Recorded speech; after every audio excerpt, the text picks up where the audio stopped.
हाँ जी बच्चों, कैसे हो सब लोग। देखो बच्चों, आज का हम लोगों का नेक्स्ट लेक्चर अब स्टार्ट होने जा रहा है, इलेक्ट्रोस्टैटिक्स का पार्ट 3, लेक्चर 3। तो बच्चों देखो, आज जो हम इलेक्ट्रोस्टैटिक्स लेक्चर 3 अपना स्टार्ट करने जा रहे हैं। लेक्चर 3 इलेक्ट्रोस्टैटिक्स के अंदर हम लोग जो आज मेनली चर्चा करेंगे वो करेंगे हम हमारी इलेक्ट्रिक फील्ड पर, यानी कि इलेक्ट्रिक चार्जेस द्वारा जो फील्ड क्रिएट होती है स्पेस में, उसके ऊपर चर्चा करेंगे। और असल में मैं आपको बताऊं तो हम लोग इस बात पर भी चर्चा करेंगे बच्चों कि हमारे जो भी इलेक्ट्रिक चार्जेस होते हैं, चाहे वो पॉजिटिव चार्ज हो या नेगेटिव चार्ज हो, तो वो किस तरीके से एक दूसरे के ऊपर अट्रैक्टिव या एक दूसरे के ऊपर रिपल्सिव फोर्सेस लगाते हैं, उनके पीछे का जो साइंटिफिक रीजन है उस चीज को हम लोग पता लगाएंगे आज। ठीक है बच्चों, तो इलेक्ट्रिक फील्ड के बारे में जानेंगे, इलेक्ट्रिक फील्ड की वेरियस प्रॉपर्टीज के बारे में जानेंगे, उसके ऊपर कुछ क्वेश्चंस भी प्रैक्टिस करेंगे। और दूसरी सबसे इंपॉर्टेंट बात बच्चों, आज के लेक्चर में हम लोग जो स्टडी करेंगे मेन, वो हम लोग अपने इलेक्ट्रिक चार्जेस के, इलेक्ट्रोस्टैटिक्स के एचसी वर्मा के क्वेश्चंस डिस्कस करने वाले हैं। हाँ, आज हम लोग एचसी वर्मा के कुछ बहुत ही इंपॉर्टेंट क्वेश्चन डिस्कस करेंगे और आने वाले लेक्चर्स में हम लोग कॉन्टिन्यूअसली एचसी वर्मा के क्वेश्चन डिस्कस करते हुए चलेंगे। So don't worry about HC Verma now. ठीक है, एचसी वर्मा में आपकी सारी की सारी अपने अपकमिंग लेक्चर्स में ही सॉल्व करवा दूंगा, पूरी की पूरी यहीं पर, इवन सॉल्व्ड एग्जांपल्स भी और अनसॉल्व्ड एग्जांपल्स भी, सारे के सारे। ठीक है बच्चों, तो आज जो हम लोग सबसे पहले शुरुआत करते हैं, पहले चर्चा कर लेते हैं अपने पुराने लेक्चर्स के बारे में। पुराने लेक्चर्स में हम लोग जो बेसिक इंट्रोडक्शन था वो सब खत्म कर चुके, चार्ज की प्रॉपर्टीज खत्म कर चुके, कूलम्ब्स लॉ खत्म कर चुके हैं, और उसके ऊपर हमने पिछली क्लासेस में कुछ क्वेश्चन करे थे, जिसमें से एक क्वेश्चन मैंने आप लोगों को बच्चों घर से करने के लिए दिया था। ठीक है, तो बच्चों आओ पहले उस क्वेश्चन का रिव्यू कर लेते हैं। जो क्वेश्चन हम लोग पिछली क्लास में कर रहे थे, वो सवाल कुछ इस प्रकार से था कि हमने एक स्क्वायर लिया था बच्चों, और उस स्क्वायर की साइड थी कुछ ए, और हमने कुछ इस प्रकार से मान लिया था कि इस पे कुछ चार चार्जेस रखे हुए थे, जैसे कि Q1 Q2 Q3 Q4 ऐसे मान लो। ठीक है, इनको हमने 1 2 3 4 इस तरीके से नाम दे लिया था, लेकिन मैग्नीट्यूड जो था वो सारे चार्जेस का सेम ही था, है ना। अब बच्चों इसके अंदर हम लोग डिस्कशन अपना जो कर रहे थे, उस डिस्कशन में हमने ये कहा था कि कैलकुलेट, क्वेश्चन क्या था हमारा, कैलकुलेट फोर्स ऑन चार्ज 3। तो मैंने आपको पूरा का पूरा तरीका बता दिया था, फिर मैंने कहा था कि आपको खुद से करना है। तो मैंने क्या बताया था, बहुत फटाफट शॉर्टकट में देख लेते। मैंने बताया था कि चार्ज नंबर 4 3 को रिपेल करेगा नीचे की तरफ, चार्ज नंबर 2 3 को रिपेल करेगा इधर की तरफ, तो ये हमारा हो जाएगा F32 इधर की तरफ वेक्टर क्वांटिटी, और ये नीचे की तरफ F34 हो जाएगा। ठीक है, बोलो भाई, लास्ट क्लास में सीख चुके हैं सारा कुछ ये, है ना। और बच्चों एक फोर्स ये भी तो लग रही होगी, ठीक है, यानी कि चार्ज 1 की वजह से चार्ज 3 पर, यानी कि F31 force on 3 due to 1। तो हम लोगों ने ये देखा था कि 3 2 और 3 4 का रिजल्टेंट हम लोगों ने देखा था। ठीक है, resultant of force F32 and F34, इन दोनों का बच्चों हम लोगों ने रिजल्टेंट देखा था बच्चों। 3 2 और 3 4 के बीच में एंगल कितना है, 90 डिग्री। 3 2 और 3 4 के बीच में एंगल 90 डिग्री। ठीक है, तो बच्चों हमारा फॉर्मूला क्या लग जाएगा, k q square upon are square.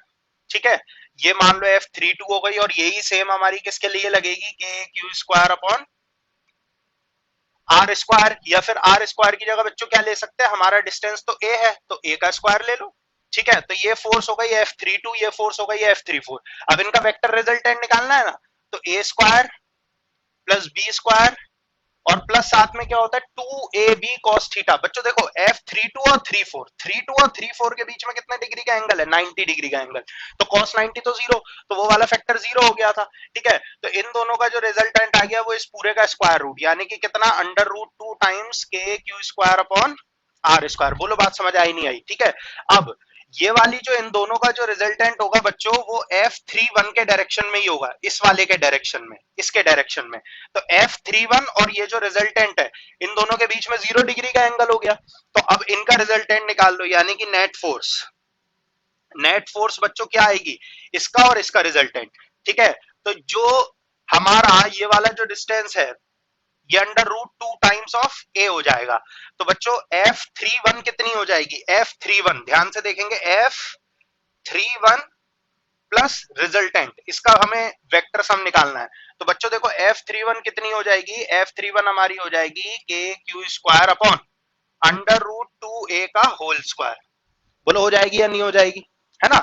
और साथ में ये वाली फोर्स तो हमारी यही रही as it is under root 2 k q square upon are square. अब बच्चों a square plus b square, और बच्चों साथ में एक और इंपॉर्टेंट क्वांटिटी भी क्या आएगी, अलग से लिख देता हूं, 2ab cos थीटा, ये तो आएगा ही आएगा। तो प्लस का 2 into k q square upon under root 2a का whole square into under root 2 k q square upon a square. ठीक है, यहां पर भी ए स्क्वायर कर लो। ठीक है, ये हो जाएगा। तो ये हमारा वैल्यू आ गई। और बच्चों यहां पर साथ में cos जीरो आएगा, और cos जीरो कितना होता है 1। ठीक है भाई, 2 इंटू ए इंटू बी, ठीक है, और उसका ये, अब इस पूरे का स्क्वायर रूट कर दो, इस पूरे का बच्चों स्क्वायर रूट कर दो। तो जब इस पूरे का स्क्वायर रूट कर देंगे तो क्या आंसर आ जाएगा, देखो देखो फिगर तो सबने बना ही रखी होगी पिछले लेक्चर में। तो देखो इसका आंसर, ओवरऑल आंसर देख लेते हैं, इसका ओवरऑल आंसर अपना क्या आएगा।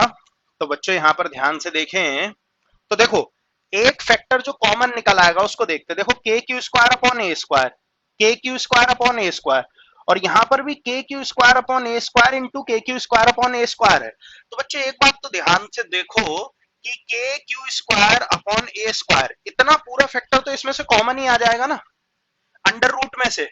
अब अंडर रूट के अंदर क्या क्या बचा, तो देखो इस पूरे का स्क्वायर था तो अभी बचा है 1/2, इसका 1/2 बचा रह गया, प्लस अंडर रूट 2 का स्क्वायर हुआ तो प्लस का 2 आ गया यहां पर साथ में। बोलो आया नहीं आया। और अंदर क्या बचा रह गया, इसका स्क्वायरिंग होगा तो ये अंडर रूट 2 का स्क्वायर 2 हो जाएगा, तो 2 से 2 ये कैंसिल आउट हो जाएगा। बोलो हो जाएगा या नहीं हो जाएगा। और मल्टीप्लाइड बाय अंडर रूट 2, तो प्लस का अंडर रूट 2, ये हमारी वैल्यू अंदर रह गई।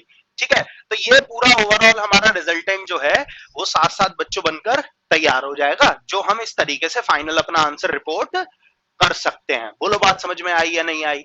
हमें सबसे इंपॉर्टेंट बात यह है कि हमें यह पता होना चाहिए कि ये हमारी नेट फोर्स है, एफ नेट। ठीक है, कौन से, ऑन चार्ज 3। ठीक है, चार्ज 3 पर लगने वाली नेट फोर्स है ये। ठीक है, इतनी फोर्स हमारी निकल कर आई। बहुत ध्यान से देखो, मैंने के q square upon a square को कॉमन ले लिया, और बाकी सारी जो चीज बची वो अंडर रूट के अंदर बच गई। अब बेटा इसको सॉल्व करके हम ओवरऑल निकाल सकते हैं, या फिर ऐसे भी रिपोर्ट कर सकते हैं। बोलो बात समझ में आई सब लोगों को। चलो अब देखो आगे बढ़ते हैं। आगे एक बहुत ही इंटरेस्टिंग बड़ा फेमस सा क्वेश्चन है हमारा, जो जेई और मेडिकल की फील्ड में पूछा जाता है।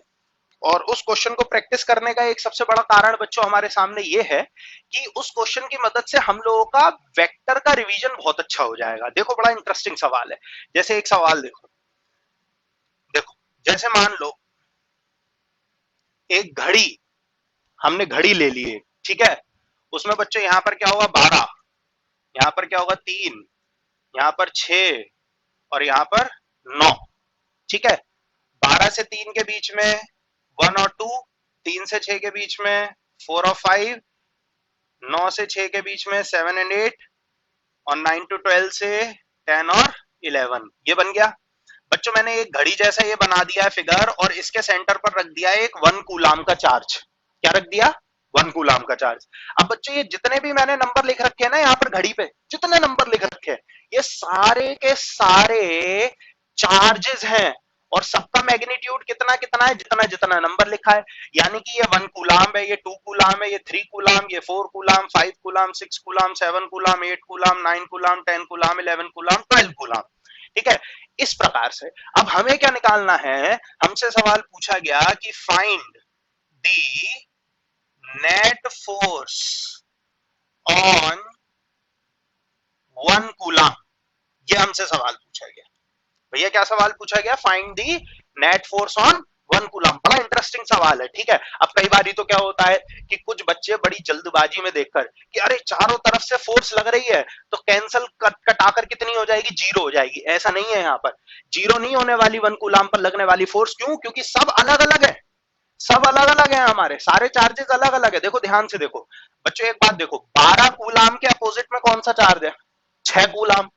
तो जितनी फोर्स 12 कूलाम 1 कूलाम पे लगाएगा क्या उतनी फोर्स 6 कूलाम 1 कूलाम पर लगाएगा क्या? नहीं ना। ठीक है, तो 12 कूलाम जो 1 कूलाम को रिपेल करेगा उतना 6 कूलाम 1 कूलाम को रिपेल नहीं कर सकता। तो नेट कैंसल आउट हुआ क्या? नेट कैंसल आउट नहीं होगा, इस बात को ध्यान रखना। बोलो बात समझ में आई? ठीक है, अब एक काम करो, सबसे पहले स्क्रीन पॉज करके पहले तो 2 मिनट के लिए सोचो कि इस सवाल को हम करेंगे कैसे। पहले खुद के माइंड में एक मैपिंग बनाओ, अपनी नई सोच को जागृत करो कि किस प्रकार से हम इस सवाल को बच्चों सॉल्व कर सकते हैं। बाकी सबसे आसान मेथड इस सवाल को सॉल्व करने का मैं आपको बताऊंगा। ठीक है, स्क्रीन पॉज करो, 2 मिनट सोचो, 2 मिनट बाद अपनी स्क्रीन खोलकर देखना, मैं सवाल का सोल्यूशन बताता हूं। देखो, अब इस सवाल को सॉल्व करने का जो सबसे बेस्ट मेथड है, देखो करना तो अपने को वेक्टर एडिशन है, अपने को फोर्स निकालनी है, सारे ही पॉजिटिव चार्जेस हैं। ठीक है, यानी कि 1 कूलाम को सब रिपेल करेंगे। अब बड़ी ध्यान से एक इंपॉर्टेंट बात को नोटिस करना बच्चों, इंपॉर्टेंट बात नोटिस करने लायक मुझे ये दिखी कि 12 कूलाम 1 कूलाम को रिपेल करेगा और 6 कूलाम भी 1 कूलाम को रिपेल करेगा। अरे करेगा नहीं करेगा? तो नेट फोर्स किधर की तरफ लगेगी? नीचे, डाउनवर्ड। अरे 12 कूलाम से इधर की तरफ फोर्स लगी, 6 कूलाम से इधर की तरफ फोर्स लगी, तो नेट फोर्स कितनी हो गई नीचे की तरफ? 12 कूलाम, 12 माइनस 6 तो हुई। देखो बात को समझो, देखो फोर्स ड्यू टू 12 कूलाम कितनी होगी? के 12 इंटू 1 अपॉन, ठीक है, और ये पूरा एक परफेक्ट सर्कल मान लो और इसका डिस्टेंस आर मान लो। ठीक है, तो k इंटू 12 इंटू 1 मतलब Q1 Q2 upon are square. तो this is the force due to 12 coulomb on 1 coulomb, ये वाली फोर्स। ठीक, अब ये 6 कूलाम की वजह से देखो फोर्स कितनी होगी? k 6 into 1 upon are square. ठीक है, तो ये हमारे पास फोर्स निकल कर आ गई। ठीक, अब इस वाली फोर्स की और इस वाली फोर्स की डायरेक्शन कैसी है? ऑपोजिट, क्योंकि ये ऊपर लग रही है और ये नीचे लग रही है। ठीक है, तो नेट किधर की तरफ आएगा? डाउनवर्ड आएगा नेट, क्योंकि 12 कूलाम वाली ज्यादा फोर्स है, तो साइन माइनस हो गया। तो फोर्स कितनी बची? के इंटू 6 अपॉन आर स्क्वायर। बोलो बची या नहीं बची? अरे समझ में आया?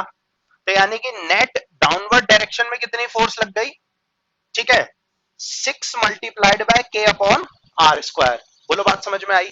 तो मैं ऐसे लिख दू 6 के अपॉन आर स्क्वायर। क्या ये बात क्लियर है? इसको मैंने बोल दिया एफ। लेट से दिस इज एफ। अब इधर से देखो, 1 के जस्ट अपोजिट कौन है? घड़ी में ध्यान से देखो, 1 के जस्ट अपोजिट मुझे कौन मिल रहा है? 7। 1 के जस्ट अपोजिट 7। अब 1 इसे रिपेल करेगा इधर और 7 इसे रिपेल करेगा इधर। ठीक है, दोनों फोर्सेस सेम लाइन के अलोंग लग रही हैं, है ना? तो यानी कि 1 की डायरेक्शन तो ये हो गई और 7 की डायरेक्शन ये हो गई। क्या दोनों की डायरेक्शन अपोजिट है? हाँ बिल्कुल है। ठीक है, तो इसकी फोर्स माइनस इसकी फोर्स, तो बेटा 1 कूलाम की वजह से और 7 कूलाम की वजह से फिर से माइनस करूंगा तो पता है क्या आएगा? फिर से माइनस करने पर मेरा 6 कूलाम ही आएगा। पक्की बात है, पक्की बात।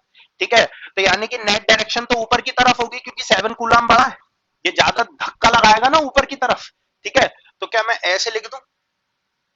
ठीक है, अगेन इस डायरेक्शन में एफ लगी, वही 6 के अपॉन आर स्क्वायर ही आएगा। कैलकुलेट करके देख लो, 6 के अपॉन आर स्क्वायर ही आना। 2 के जस्ट अपोजिट कौन है? 8।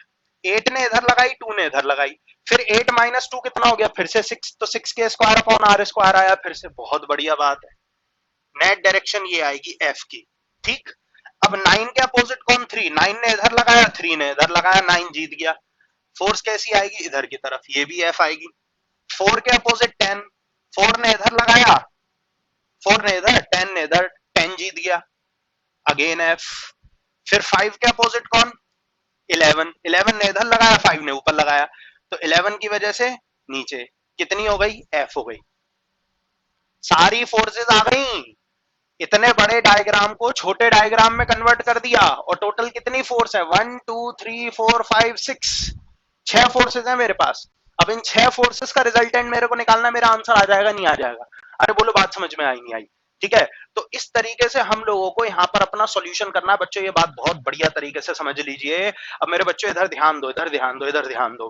देखो F F F F F F, ये जितनी भी फोर्स निकल कर आई हैं, इन सारी फोर्सेस के बीच में कितना कितना कितना एंगल है ये देखो। अब बहुत ध्यान से देखना, देखो जो ये सबसे पहली एफ फोर्स मैंने बनाई थी ये 1 कूलाम और 7 कूलाम की वजह से जो नेट फोर्स थी वो थी। अब देखो इधर ध्यान से देखना, ये जा रहा है डायरेक्शन एफ का, ठीक है। तो घड़ी में पूरे 12 हिस्से होते हैं और ये कंप्लीट एंगल कितने का है, 360 डिग्री का, ठीक है। और 12 घंटे डिवाइडेड बाय 12 कितना आया, 30 डिग्री। यानी कि ये जो 1 घंटे का जो ये फासला है ये कितने डिग्री का है, 30। ये भी कितने का होगा फिर 30, ये भी कितने का होगा फिर 30, ये भी कितने का होगा फिर 30, सब 30 के हैं, ठीक है। तो ये जो 1 कूलाम वाली डायरेक्शन में जो फोर्स लग रही है और फिर जो 2 कूलाम वाली डायरेक्शन में फोर्स लगेगी, इन दोनों के बीच में एंगल कितना हो गया, 30। फिर 2 से 3 वाली की फोर्स के बीच में कितना एंगल हो गया, 30। 3 से 4 के बीच में कितना एंगल हो गया, 30 30 30, ठीक है। इसी तरीके से हमारे ये सारे एंगल कितने निकल कर आ गए, 30 आ गए। अरे बोलो बात समझ में आई नहीं आई, सारी फोर्सेस के बीच में एंगल 30 हो गए। अब इनका रिजल्टेंट निकालेंगे, क्या निकालेंगे, रिजल्टेंट। अब बहुत ध्यान से मेरी बात सुनना बच्चों, देखो इस फोर्स के और इस फोर्स के बीच में एंगल कितना है, 30 डिग्री का है या नहीं। अब देखो डायरेक्ट रिजल्टेंट का फॉर्मूला नहीं लगाना अपना, under root a square plus b square plus 2ab cos theta, वो मत करो। बहुत आसान तरीका बता रहा हूं, देखो इन फोर्सेस को नाम दे लो, 1 2 3 4 5 और ये वाली छठी 6, इनको नाम दे लो। अब इसमें एक आसान तरीका अपनी तरफ से देखो क्या लगाओ, फोर्स नंबर 1 और फोर्स नंबर 5 जो है उसके कंपोनेंट डिवाइड कर लो। क्या कर लो, कंपोनेंट डिवाइड। तो देखो जो जो ये फोर्स नंबर 1 है ना, बहुत ध्यान से देखना, ये डायग्राम इरेज कर रहा हूं। अब देखो मेरी बात ध्यान से सुनते चलो, मैंने क्या कहा कि ये जो फोर्स नंबर 1 है इसके क्या कर लो, इसके कंपोनेंट बना लो। तो देखो जैसे कि ये है फोर्स नंबर 1, ठीक है। तो इसका वर्टिकल कंपोनेंट ये होगा और हॉरिजॉन्टल कंपोनेंट ये होगा, बोलो होगा या नहीं होगा, ठीक। सिमिलरली ऐसे ही मैंने बना दी फोर्स नंबर 5, ये कौन सी है 1, ये बनाई 5, ठीक है। इसका हॉरिजॉन्टल कंपोनेंट इधर और वर्टिकल कंपोनेंट नीचे। अरे बोलो भाई, F1 का हॉरिजॉन्टल कंपोनेंट ये रहा, वर्टिकल कंपोनेंट ये रहा। F5 का हॉरिजॉन्टल कंपोनेंट ये आएगा, वर्टिकल कंपोनेंट ये आएगा, बोलो आएगा नहीं आएगा। अब बहुत ध्यान से देखना, ये वाला एंगल भी 30 डिग्री, ये वाला एंगल भी 30 डिग्री, ये वाला एंगल 60 डिग्री, ये वाला एंगल 60 डिग्री, ठीक है। मैं 1 और 5 की बात कर रहा हूं, देखो 1 और 5, ठीक है। तो ये जो हॉरिजॉन्टल वाला जो डायरेक्शन है 5 का, ये एंगल कितना हो गया, 30 प्लस 30 60। ऐसे ही 1 से लेकर यहाँ तक 30 प्लस 30 60 डिग्री, तो ये वाला एंगल 30, ये वाला एंगल भी 30, यानी कि एंगल्स तो सेम है और एफ का मैग्नीट्यूड भी सेम है, एफ भी सेम, एफ भी सेम। यानी कि जो इसका वर्टिकल कंपोनेंट है और जो हॉरिजॉन्टल कंपोनेंट है, तो ये वर्टिकल से वर्टिकल कंपोनेंट तो कैंसल आउट हो जाएगा। अरे हो जाएगा नहीं हो जाएगा यार, वर्टिकल कंपोनेंट कैंसल आउट हो जाएगा, ठीक है। वर्टिकल कंपोनेंट हमारा कैंसल आउट हो जाएगा, सिर्फ क्या ऐड हो जाएगा, हॉरिजॉन्टल कंपोनेंट। देखो वर्टिकल कंपोनेंट अपोजिट है, इसका नीचे इसका ऊपर, इसका नीचे इसका ऊपर, वर्टिकल कंपोनेंट कैंसल आउट हो जाएंगे, vertical components gets cancelled out, ठीक है। वर्टिकल कंपोनेंट कैंसल आउट हो जाएंगे, ठीक है। तो वर्टिकल कंपोनेंट कैंसल आउट हो जाएंगे तो सिर्फ हॉरिजॉन्टल कंपोनेंट को जोड़ दो, ठीक है। Horizontal component, horizontal component, horizontal component को जोड़ा तो एफ का हॉरिजॉन्टल कंपोनेंट 60 डिग्री पर और एफ का हॉरिजॉन्टल कंपोनेंट 60 डिग्री पर, तो 2f cos 60 डिग्री आ गया नहीं आ गया, बोलो बात समझ आई नहीं आई, ठीक। इसी प्रकार से अब 2 और 4 वाला ले लेते हैं। कौन सा, 2 और 4 वाला, अपनी कॉपी पे डायग्राम बना लो इसको, ठीक है। 2 और 4 वाला देखो देखो देखो देखो, 2 और 4 वाला लेते हैं। ये 2 वाला था F, ये 4 वाला था F, ये रहा हॉरिजॉन्टल डायरेक्शन, ये वर्टिकल कंपोनेंट, ये वर्टिकल कंपोनेंट। तो देखो 2 का हॉरिजॉन्टल के साथ ये 30 हो गया, ये 30 हो गया, अब की बार ये 60 हो जाएगा और ये 60 हो जाएगा, ठीक है, एंगल तो अभी भी सेम सेम से ही है भाई। एफ हॉरिजॉन्टल के साथ 30 बना रहा है, यहां पर भी एफ हॉरिजॉन्टल के साथ 30 बना रहा है, एफ यहां वर्टिकल के साथ 60 बना रहा है, एफ यहां वर्टिकल के साथ 60 बना रहा है, तो वर्टिकल तो कैंसिल आउट। ठीक है, जो वर्टिकल है वो तो कैंसिल, और हॉरिजॉन्टल, हॉरिजॉन्टल कितने हो जाएंगे, 2f cos 30 डिग्री। बोलो बात समझ में आई। ठीक है बच्चों, तो सबसे इंपॉर्टेंट बात, पहला और पांचवें का रिजल्टेंट आ गया, दूसरा और चौथे का रिजल्टेंट आ गया, तो फोर्स नंबर 1 2 3 4, फोर्स नंबर 1 2 4 और 5 तो गई। कौन कौन सी गई, 1 2 4 और 5, ये फोर्स का तो रिजल्टेंट आ गया, वो ये लिखा है, ये और ये। अब बची कौन सी फोर्स, फोर्स नंबर 3, है ना। तो अब फोर्स नंबर 3 कितनी थी, जो फोर्स नंबर 3 वाली थी वो एफ थी, और 6 वाली भी एफ थी, तो इन सब का सम कर दो अब, यानी कि 2f plus 2f cos 60 degree plus, ठीक है। अब देखो बहुत ध्यान से, यहां पर हमारे पास इधर जो ध्यान से देखने लायक एक जो बात हमारे पास यहां पर निकल कर आ रही है, ठीक है, ये जो इसे f रखना है, देखो एक बात को यहां पर ध्यान से समझो, ये वाली अगर एफ फोर्स जो है ये थर्ड वाली है, और ये वाली जो एफ फोर्स है वो 6 वाली है, ठीक है।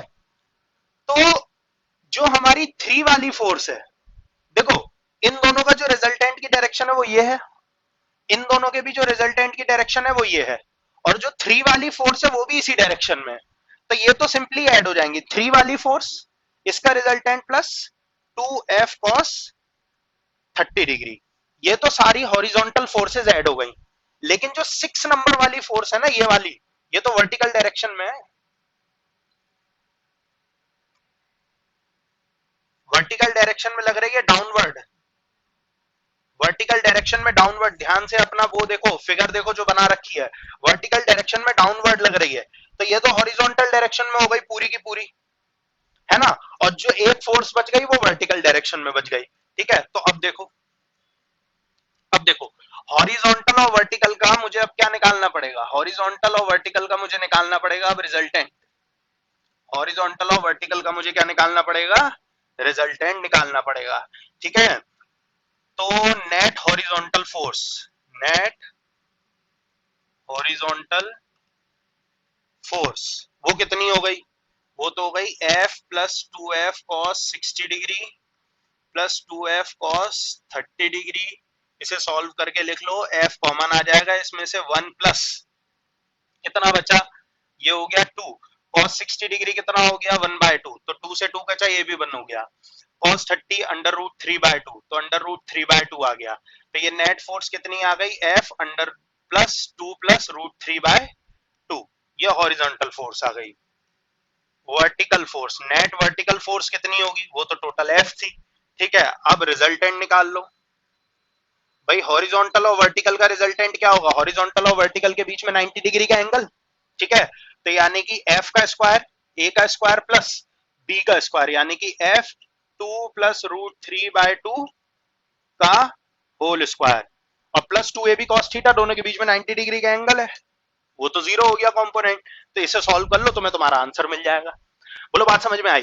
ठीक है, तो ये घड़ी वाला जो सवाल था ये बड़ा इंटरेस्टिंग सवाल है, ट्रिकी सवाल है, बट लेकिन है आसान, मैथमेटिकल है, पूरा पूरा वेक्टर्स पे डिपेंडेंट है। तो मजे की बात यही है कि जो हमारे अब 11th क्लास के जितने भी एप्लीकेशन है, वो सारे के सारे एप्लीकेशन हमारी 12th क्लास के चैप्टर्स की चीजों पर लगेंगे। तो मैं यहाँ पर कोशिश यही करूंगा अपने लेक्चर्स में कि हम इलेक्ट्रोस्टैटिक्स के मेनली ऐसे सवालों की प्रैक्टिस करें जिन सवालों से हमारे 11th क्लास के कंसेप्ट और 12th क्लास के कंसेप्ट दोनों ही एक साथ रिवाइज हो जाएं, है ना। यानी कि 11th क्लास की चीजें 12th क्लास की चीजों के पढ़ते पढ़ते ही रिवाइज होती चलें, क्योंकि अपने को नेक्स्ट ईयर जब एग्जाम देना है, ठीक है बच्चों, अपने को नेक्स्ट ईयर एग्जाम देना है, या फिर जिन बच्चों को इस साल एग्जाम देना है, उन सारे स्टूडेंट्स के लिए सबसे इंपॉर्टेंट बात यह है कि उनका 11th और 12th दोनों ही रिवाइज होने बहुत ज्यादा जरूरी है, ठीक है। तो हम लोग इसी पॉइंट ऑफ व्यू से चीजों को लेते हुए बच्चों चलेंगे। बोलो बात समझ में आई नहीं आई। तो अपना पैटर्न इसी तरीके से चलेगा कि पहले चीजें बोर्ड लेवल की, फिर कुछ बोर्ड लेवल के क्वेश्चन, फिर जेई मेंस लेवल के क्वेश्चन, नीट के क्वेश्चन और एडवांस के क्वेश्चन, इसी लेवल से हम अपने पूरे के पूरे अपने लेक्चर को आगे बढ़ाते हुए चलेंगे, ठीक है। तो इसे नोट डाउन कर लो, इसका आंसर निकाल कर रख लो, नोट डाउन करो इसको फटाफट क्विकली। ठीक है, फिर आगे बढ़ते, फटाफट करो।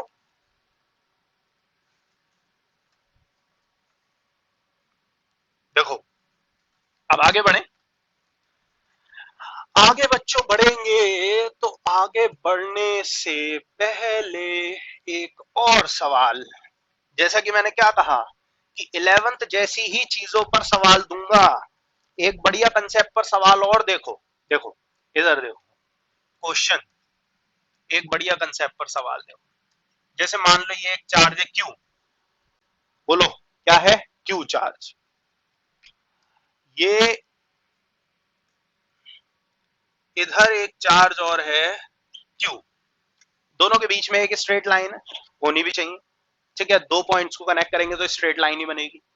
अब यहां पर बीच में एक और चार्ज रखा है क्यू, एक और क्या चार्ज रखा है क्यू, बीच में किसी भी पोजीशन पर, मुझे नहीं पता कहां पर है, लेकिन इन दोनों के बीच की लाइन में ही है।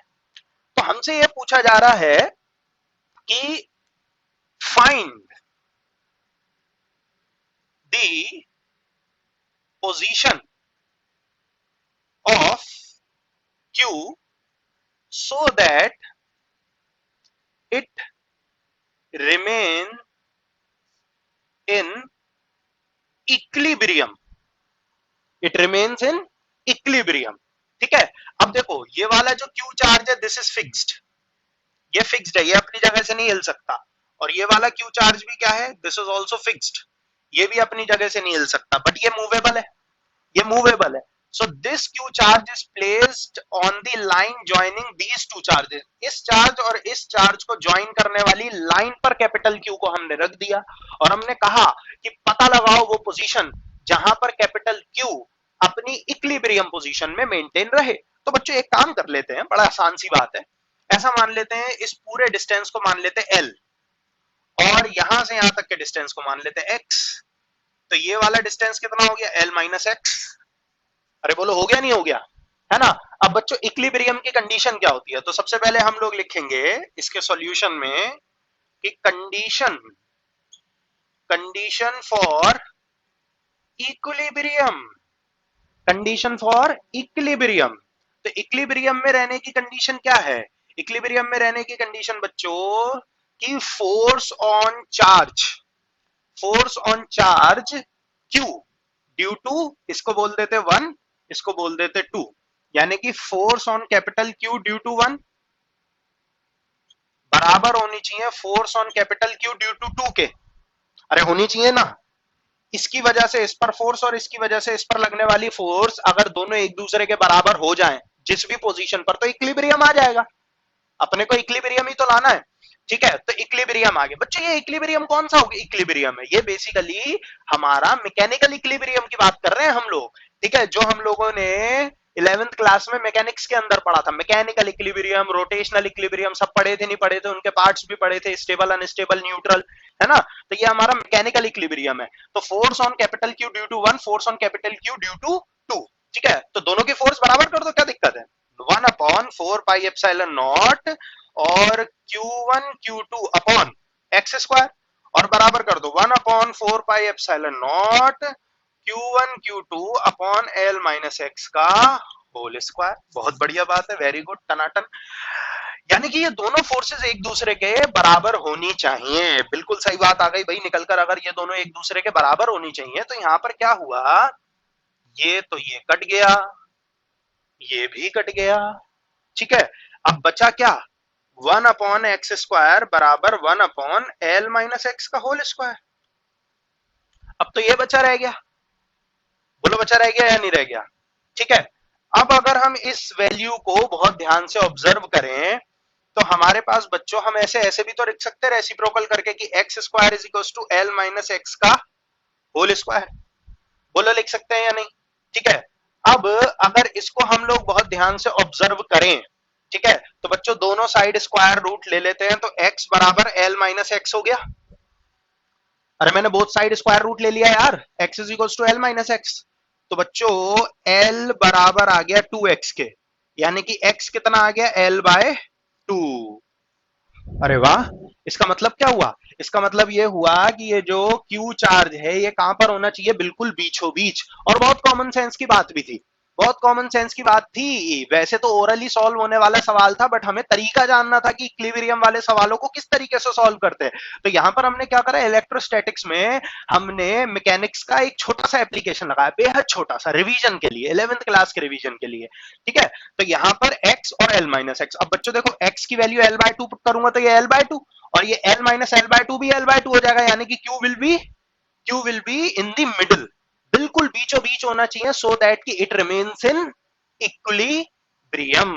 बोलो बात समझ में आई नहीं आई? पक्का? ठीक है, अब इस तरीके का एक अगला सवाल करो। देखो ये वाला सवाल पहले स्क्रीन पॉज करके पूरा का पूरा उतारो, अब इसमें एक अलग तरीके का सवाल ऑब्जर्व करते हैं। देखो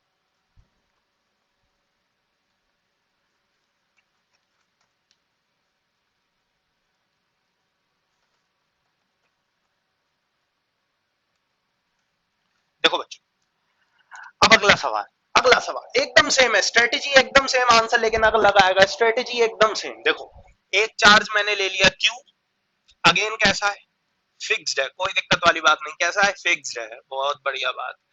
और अब की बार मैंने दूसरा चार्ज ले लिया 4Q, मैग्नीट्यूड बदल दिया अब की बार मैंने। ठीक है, अब कहीं बीच में एक चार्ज रख दिया गया है Q। अब पता लगाओ, find the position of Q such that it remains in equilibrium. कौन सा equilibrium? Again the mechanical one, the mechanical equilibrium. ठीक है बच्चों, the mechanical equilibrium, we are talking about the mechanical equilibrium. Solution देखेंगे। ठीक है, देखो स्ट्रेटेजी तुम्हें पता है, अगेन इस पूरी लेंथ को क्या कर लो, इस पूरी लेंथ को बच्चों ले लो L। ठीक है, और इसको मान लो X, तो ये कितनी हो गई, L माइनस एक्स।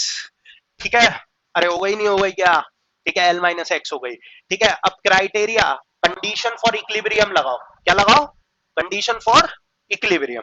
ठीक है, अगेन इस वाले चार्ज को नंबर दे दो 1, इस वाले चार्ज को नंबर दे दो 2, तो बच्चों कंडीशन फॉर इक्विलिब्रियम क्या हो जाएगी, कंडीशन फॉर इक्विलिब्रियम बच्चों हो जाएगी हमारे पास force on Q due to 1 बराबर force on Q due to 2। ठीक है, तो बच्चों हम क्या करेंगे, यहां पर हम लोग करेंगे 1/4 pi epsilon not Q1 Q2 upon x का स्क्वायर बराबर 1/4 pi epsilon not Q1 Q2 upon L minus x का होल स्क्वायर। बोलो बात समझ में आई नहीं आई?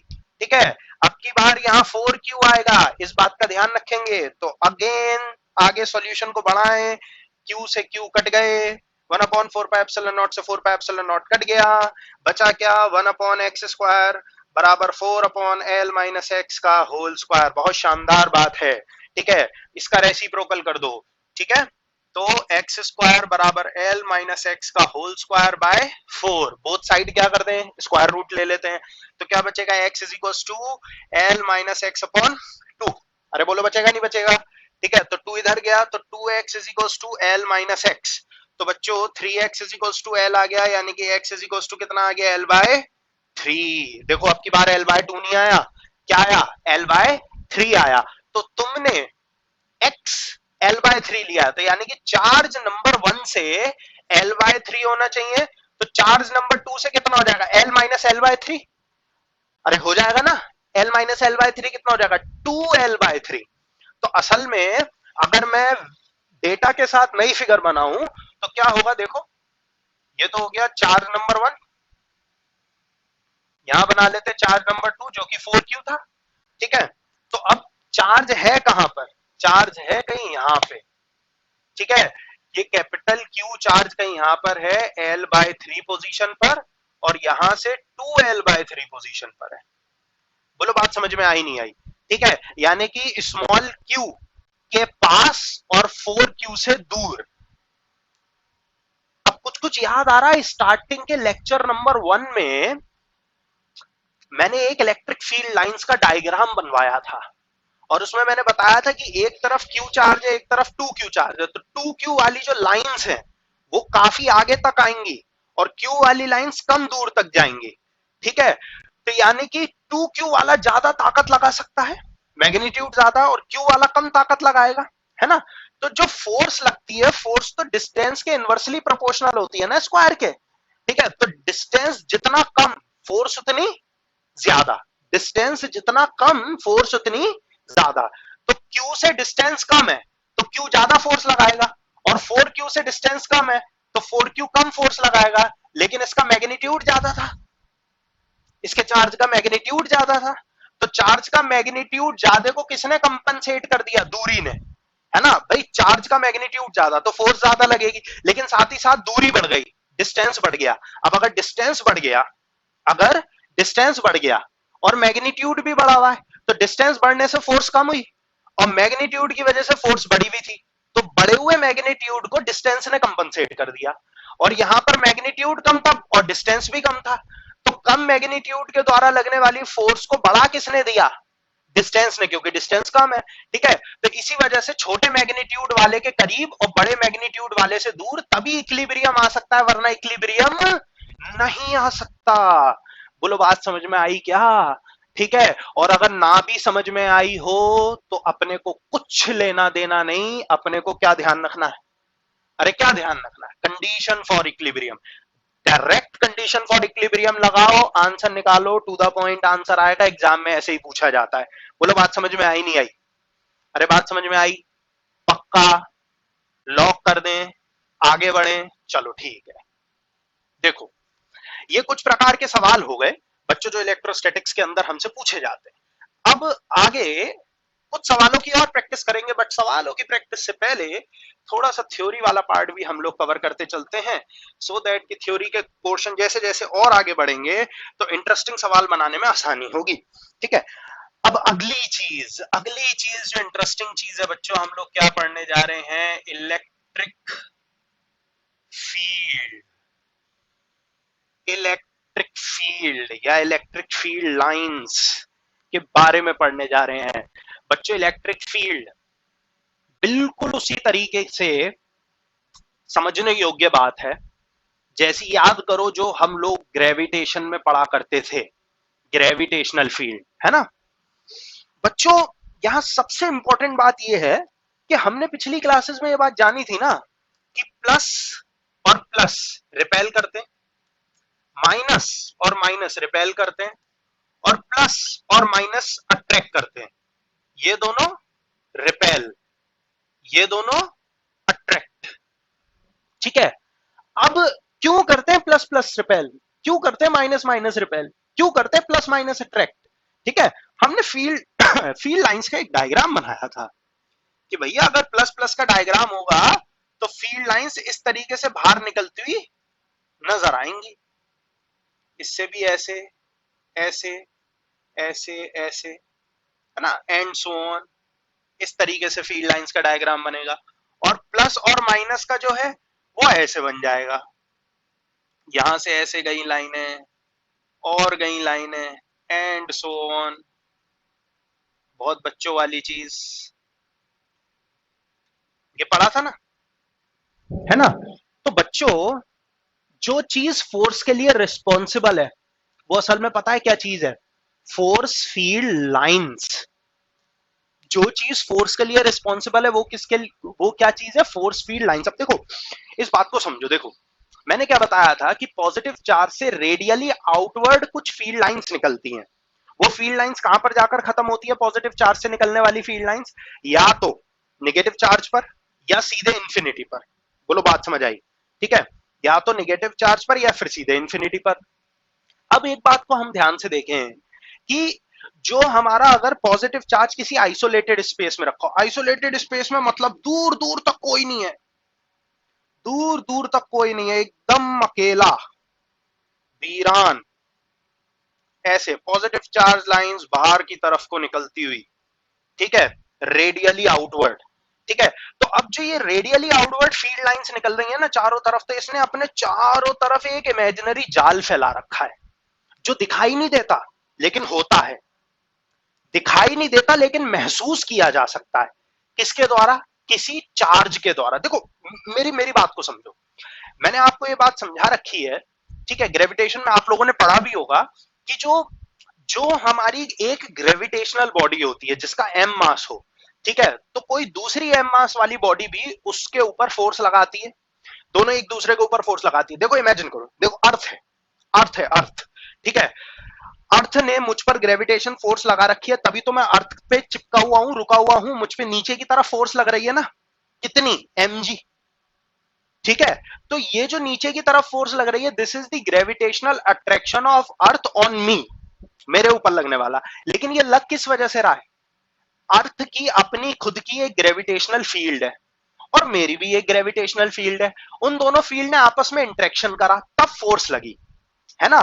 तो हमें अगर किसी भी बॉडी से निकलने वाली फील्ड की जांच करनी होती है, उसके बारे में पता लगाना होता है, तो हम एक बहुत ही छोटा सा तिनका बराबर चार्ज लेते हैं, जिसको हम लोग बोलते हैं टेस्ट चार्ज, ठीक है। तो देखो मैं यहां पर क्या लेने जा रहा हूं, मैं यहां पर लेने जा रहा हूं एक QT, QT, इसको मैंने क्या बोला, इसको मैंने बोला टेस्ट चार्ज। क्या हो गया ये? टेस्ट चार्ज, ठीक है बच्चों, ये एक टेस्ट चार्ज हो गया। ये किस चीज का टेस्ट करेगा? ये इस क्यू चार्ज की इलेक्ट्रिक फील्ड लाइन का टेस्ट करेगा।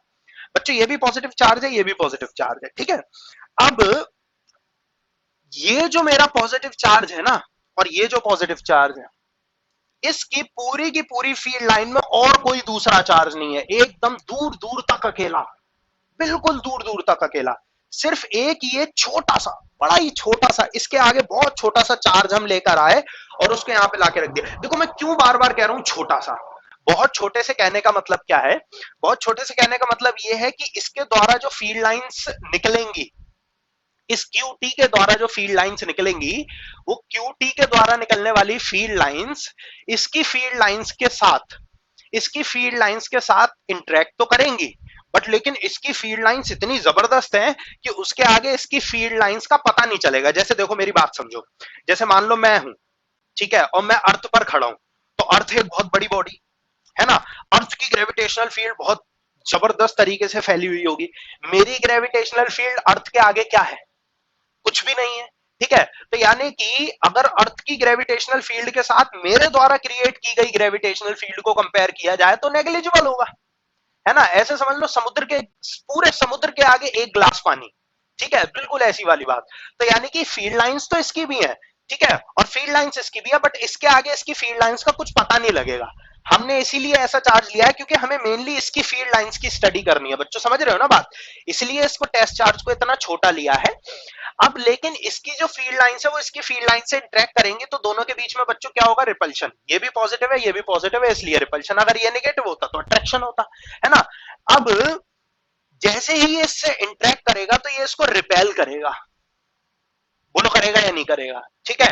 तो जिस तरीके से ये इसको रिपेल करेगा और इसके डायरेक्शन का जो मोशन होगा, तो हम एक टेस्ट चार्ज को लेकर आए और हमने उसे एक दूसरे चार्ज की फील्ड की विसिनिटी में रख दिया, ये पता लगाने के लिए कि यहां पर फील्ड है भी या नहीं, पूरे स्पेस में फील्ड है या नहीं है। जैसे या एक क्यू चार्ज था, एक छोटा सा टेस्ट चार्ज यहां पे रखा और जैसे ही इसे यहां पर लाकर छोड़ा तो ये तुरंत दूर भागा, है ना। एक बड़ा सा क्यू चार्ज है जो हमने ये रखा है और इसके पास एक टेस्ट चार्ज लाकर रखा, इस टेस्ट चार्ज को हमने अभी पकड़ रखा था, मान लो इसे छोड़ दिया तो ये भागेगा दूर, क्यों? क्योंकि दोनों के बीच में रिपल्शन लगेगा।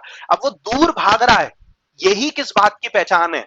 कि इसने इसके ऊपर फोर्स लगाई, और अगर फोर्स है तो पक्की बात है क्या होगा? फील्ड भी होगी ही होगी। बोलो बात समझ में आई नहीं आई? अगर फोर्स है तो फील्ड होगी ही होगी। इसी चीज की जांच करनी थी मेरे को, ठीक है।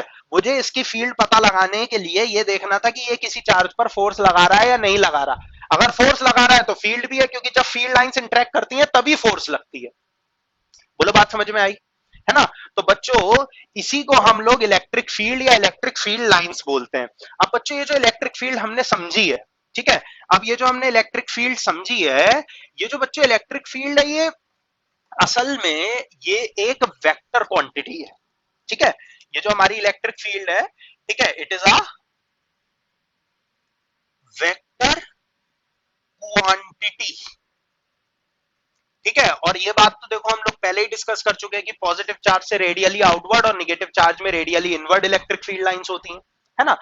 ये एक वेक्टर क्वांटिटी है और हमारी जो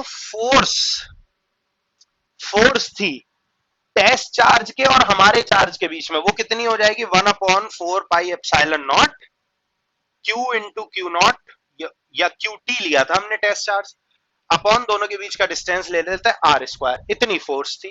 ठीक है, तो अब अगर इस क्यू टी की अगर हम लोग बात करें, तो अगर force upon q t is equal to 1/4 pi epsilon naught q by r square कर दें, यानी कि मैंने क्या करा, मैं इस चार्ज को इसके नीचे ले आया, फोर्स के नीचे। ठीक है, तो यानी कि force per unit test charge, तो यानी कि देखो ये एफ फोर्स किसकी फोर्स थी, मैं ऐसा बोल सकता हूं कि दिस इज द फोर्स, ये जो एफ फोर्स है this is the force on test charge due to this charge. अरे बोल सकता हूं या नहीं, क्यू चार्ज की वजह से टेस्ट चार्ज पे लगने वाली फोर्स थी। अब मैं टेस्ट चार्ज को नीचे ले आया, है ना, तो टेस्ट चार्ज डिनोमिनेटर में और फोर्स ऊपर है, तो यानी कि this is the force of q with respect to test charge. भाई जो चीज डिनोमिनेटर में होती है उसके रिस्पेक्ट में बोलते हैं ना, तो this is the force with respect to test charge. और बच्चों यही force with respect to test charge क्या होती है, इलेक्ट्रिक फील्ड। इसी को इलेक्ट्रिक फील्ड वेक्टर बोलते हैं या इलेक्ट्रिक फील्ड बोलते हैं। तो ये जो इलेक्ट्रिक फील्ड है इसका फॉर्मूला आ गया 1/4 pi epsilon naught q upon are square. बोलो बात समझ में आई या नहीं आई। ठीक है, तो इस तरीके से इसको लिख सकते हैं। और बच्चों अगर वेक्टोरिकली रिप्रेजेंट करना हो तो वेक्टोरिकली रिप्रेजेंट करने का तरीका E बराबर 1/4 pi epsilon naught q upon, अब ये जो देखो ये जो R था, R is the distance between charge and the test charge, तो उसको R वेक्टर ले लेते हैं, तो R वेक्टर के मैग्नीट्यूड का स्क्वायर, है ना। और अगर इसे वेक्टर की तरह डिफाइन करना है तो बेटा मैग्नीट्यूड तो मिल गया, बचा क्या डायरेक्शन, तो डायरेक्शन कैसे मिलती है, यूनिट वेक्टर से, तो आर यूनिट वेक्टर हो गया। तो या तो ऐसे लिख लो या और ध्यान है ना, बताया था ना यूनिट वेक्टर को ऐसे लिख सकते हैं, वेक्टर अपॉन वेक्टर का मैग्नीट्यूड। तो इलेक्ट्रिक फील्ड बराबर हो गई 1/4 pi epsilon naught q upon r vector के मैग्नीट्यूड का square into r vector upon r vector का मैग्नीट्यूड। ठीक है, इसकी जगह मैंने ये वैल्यू पुट कर दी, तो E बराबर हो गया 1/4 pi epsilon naught q upon r vector के मैग्नीट्यूड का क्यूब इंटू आर वेक्टर। ठीक है, तो इलेक्ट्रिक फील्ड का एक फॉर्मूला ये और एक फॉर्मूला ये वेक्टर के टर्म्स में और ये मैग्नीट्यूड के टर्म्स में। ठीक है, तो ये तीन फॉर्मूले हम लोगों के इलेक्ट्रिक फील्ड लाइंस के बेसिकली ऑब्जर्व किए जाते हैं। बोलो बात क्लियर हुई या नहीं। तो बेटा है बहुत ही सिंपल, आसान सी चीज, बेहद आसान चीज है।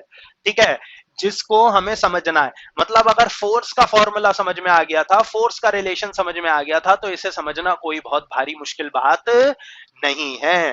ठीक है बच्चों, और दूसरी इंपॉर्टेंट बात अगर हम लोग इन रिलेशन से देखें तो वो हमारे पास क्या निकल कर आई, वो हमारे पास एक इंपॉर्टेंट रिलेशन ये निकल कर आया कि what is the relationship between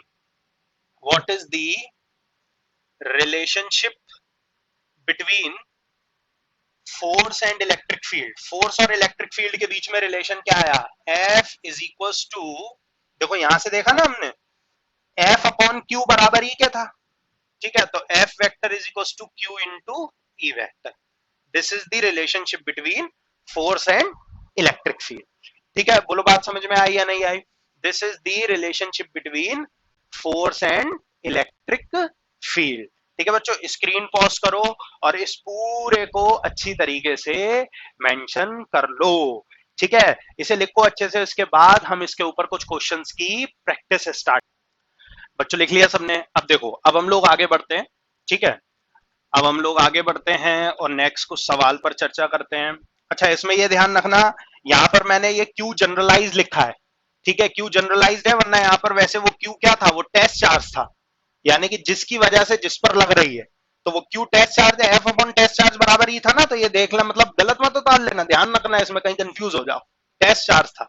ठीक है, अब देखो आगे देखो इलेक्ट्रिक फील्ड पर। अब देखो कुछ क्वेश्चन हम लोग करना स्टार्ट करते हैं, एंड मोस्ट इंपॉर्टेंटली शुरुआत करते सीधे डायरेक्टली एचसी वर्मा के क्वेश्चन से। ठीक है, सो दैट कि हमारी प्रैक्टिस भी हो जाए, साथ साथ एससी वर्मा भी खत्म हो जाए।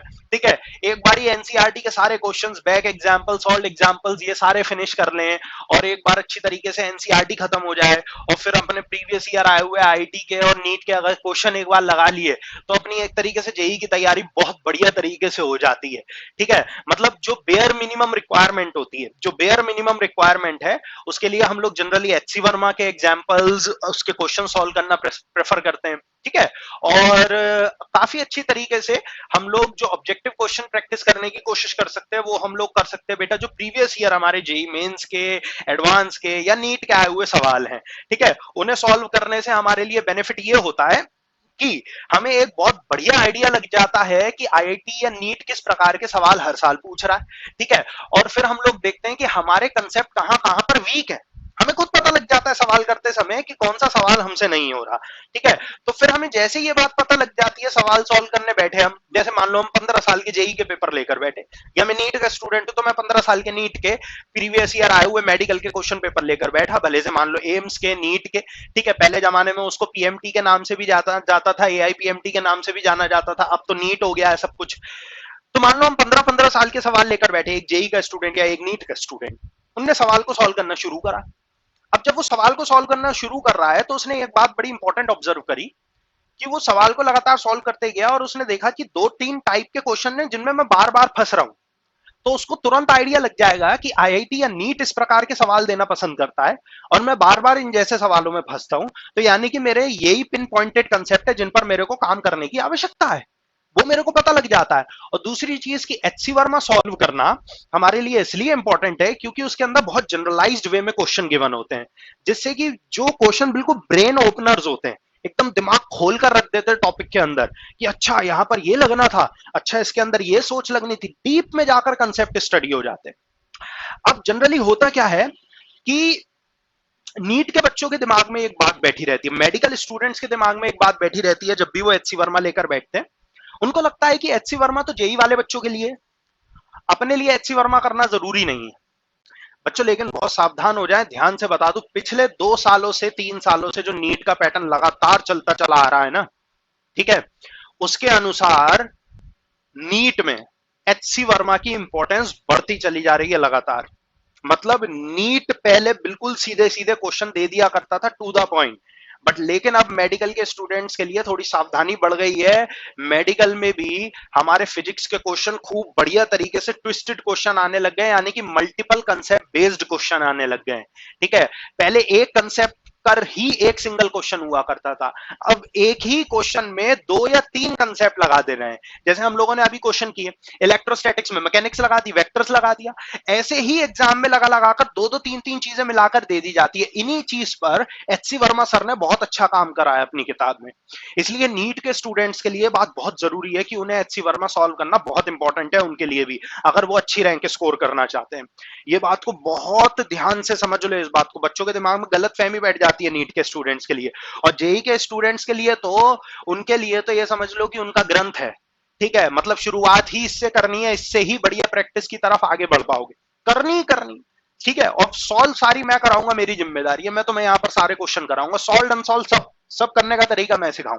जो जो रेलिवेंट क्वेश्चन होंगे, जो इररेलिवेंट होगा उसे हम नहीं करेंगे, जो अब के सिनेरियो के हिसाब से रेलिवेंट क्वेश्चन नहीं है उसको हम नहीं करेंगे, उसे छोड़ देंगे, बाकी सारे क्वेश्चंस को हम यहाँ पर सॉल्व करेंगे। ठीक है, तो नीट के बच्चे भी और जेई के बच्चे भी, दोनों को एचसी वर्मा सॉल्व जरूर करनी है।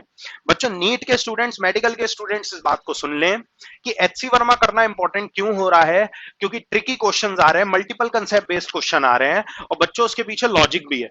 मल्टीपल कंसेप्ट बेस्ड क्वेश्चन आने का सबसे बड़ा कारण यह है कि पिछले 2-3 सालों में नीट के अंदर अपीयर होने वाले स्टूडेंट्स की संख्या बहुत तेजी से बढ़ी है।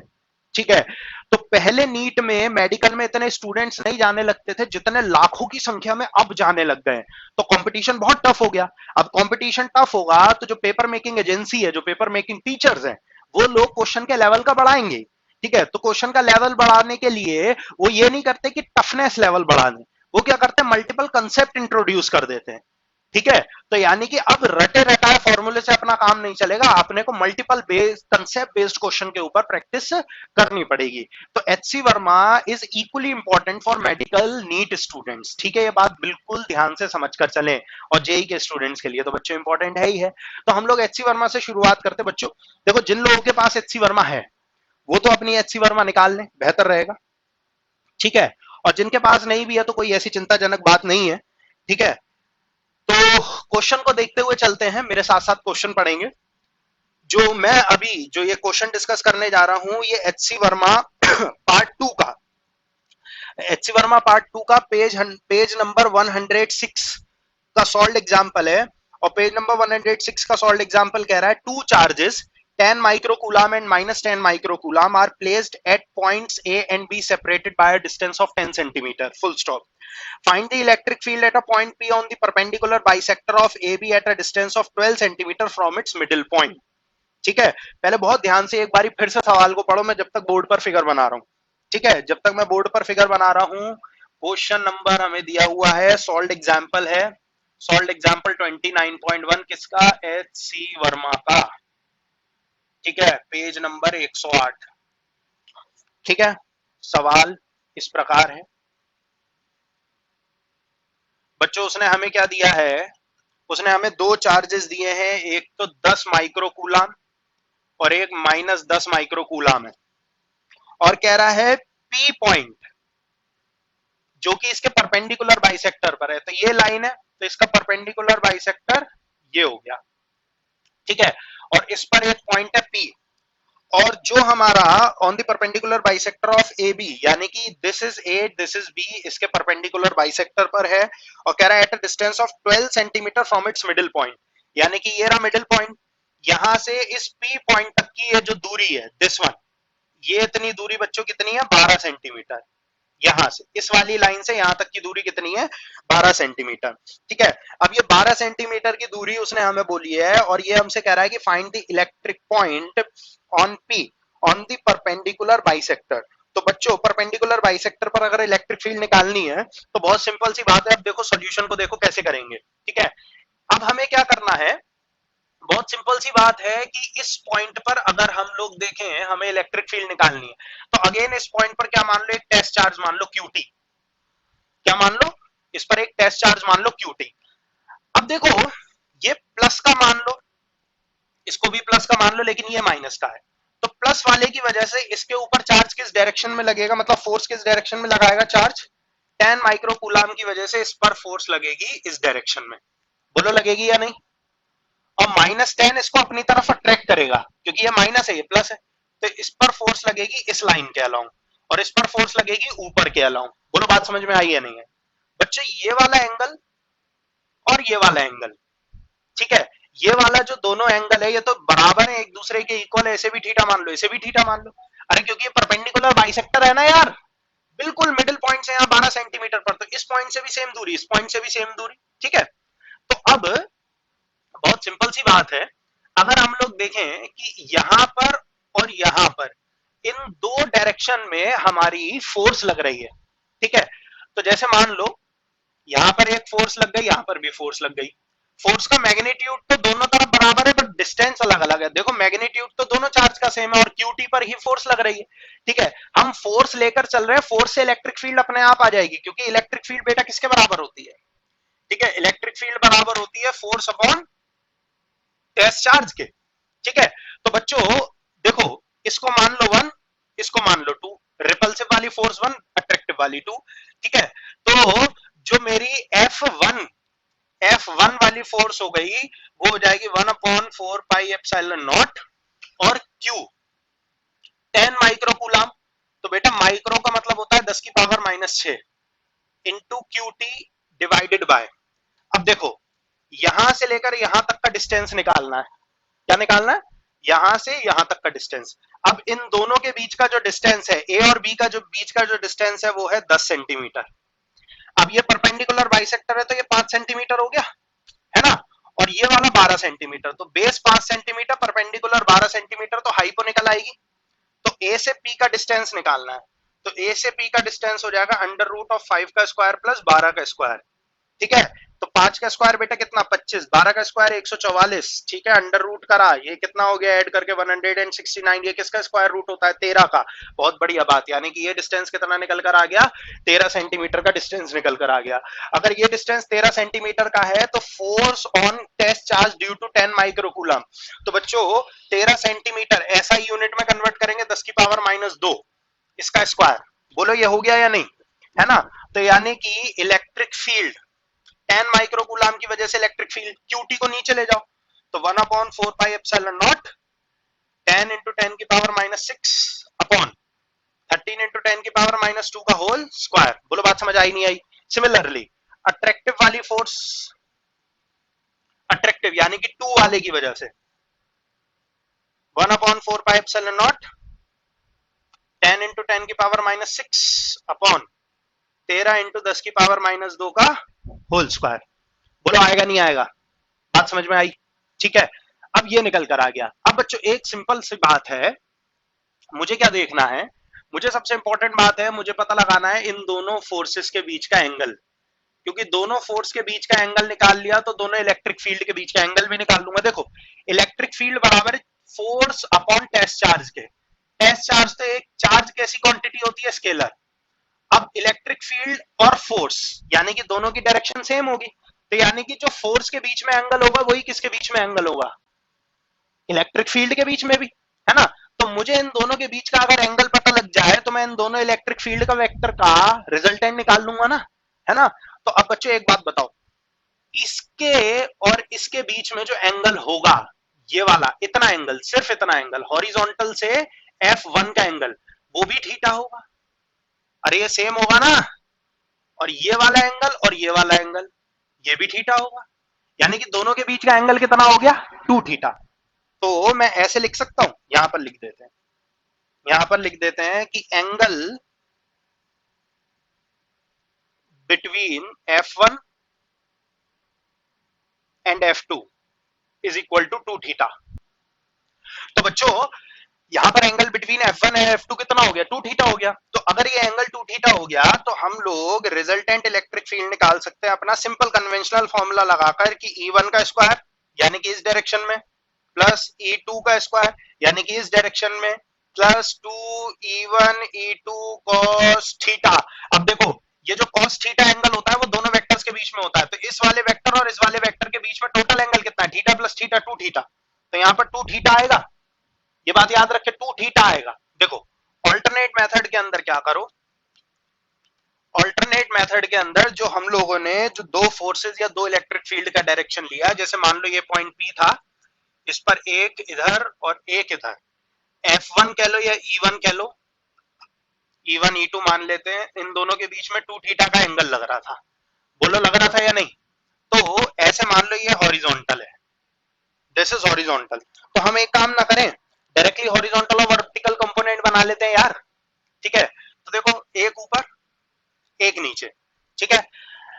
अब यहां पर ध्यान से देखें तो E1 ये वाला angle theta, this one also theta, पूरा एंगल 2 थीटा, तो E1 का इधर एक कंपोनेंट आ जाएगा E1 cos थीटा और इसका आ जाएगा E2 cos थीटा, ठीक है।